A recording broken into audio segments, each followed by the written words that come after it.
When it seems like when we do stuff, he'd get upset.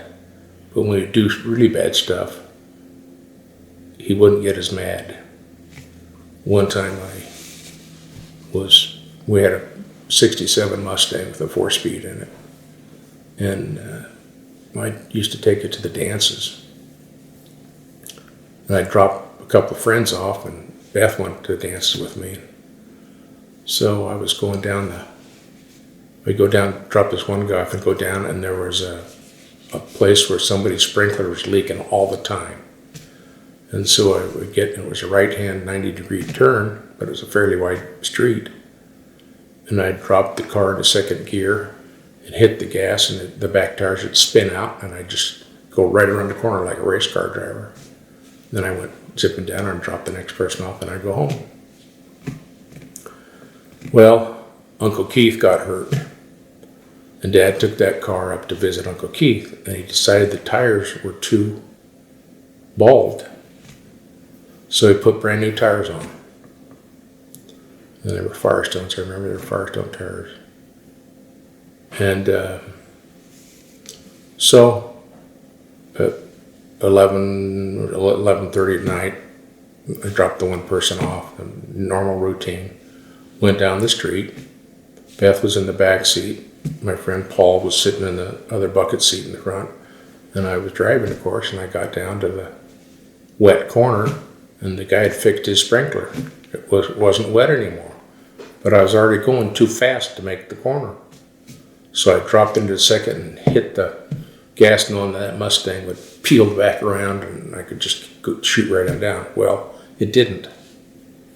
It went up on 2 wheels. And the guy sitting next to me, Paul, fell on me, and I couldn't steer because he was on top of me. The car was like that. And I looked and I said, well, I'll just bump over the curb and head out to the desert so I don't tip this car over. And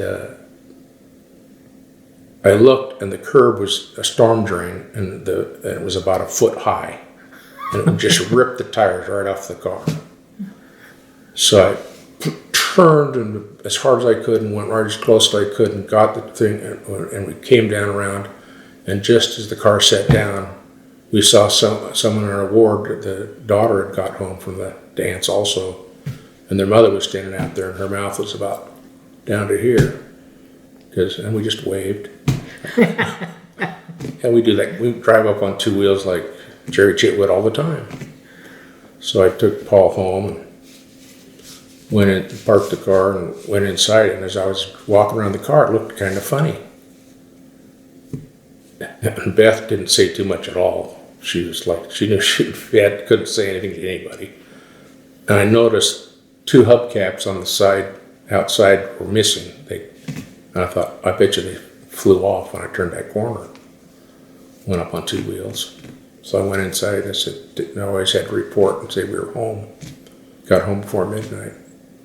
I said, Dad, I'm home, but I have to go out again. And he said, why?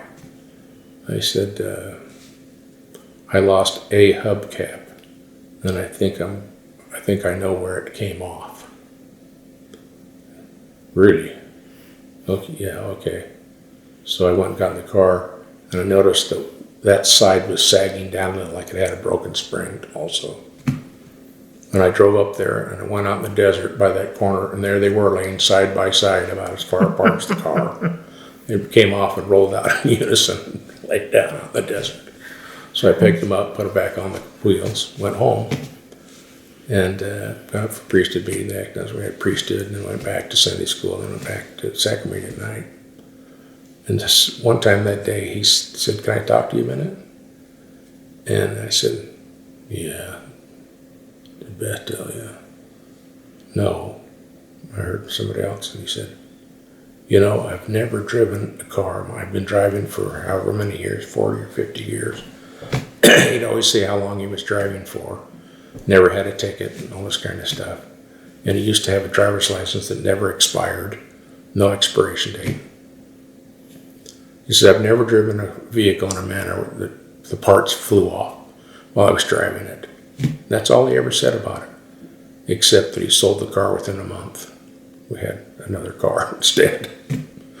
So he was, I felt pretty good. I didn't get a whooping. I didn't get suspended. I didn't have to dig in the yard or do anything extra. But I guess he decided that car was too dangerous for me to be around. And it probably was. But it was a nice car.